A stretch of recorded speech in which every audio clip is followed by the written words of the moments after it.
আপনারা যে ভাষায় আমাকে কথা বলতে বলছেন সেটা আইনের ভাষা না, বাংলাদেশি পরিচয়ে বিশ্বাস করি।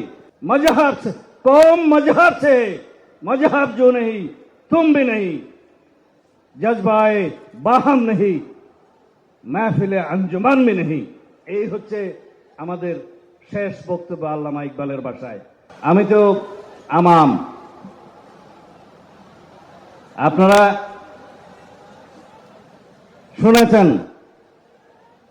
কোরআনের বাণী, ওমা আরসালনাকা ইল্লা রাহমাতুল লিল আলামিন। রাসূলুল্লাহ সাল্লাল্লাহু আলাইহি ওয়াসাল্লামকে সারা বিশ্ব ব্রহ্মাণ্ডের রহমত রূপে রব্বুল আলামিন প্রেরণ করেছেন। আমরা মুসলমান, আমরা লা ইলাহা ইল্লাল্লাহ মুহাম্মদুর রাসূলুল্লাহকে বিশ্বাস করি। রাসূলুল্লাহ সাল্লাল্লাহু আলাইহি ওয়াসাল্লাম বলে গিয়েছেন, আমি আখেরি নবী, আমার পরে কোন রসুল আসবে না, কোন নবী আসবে না।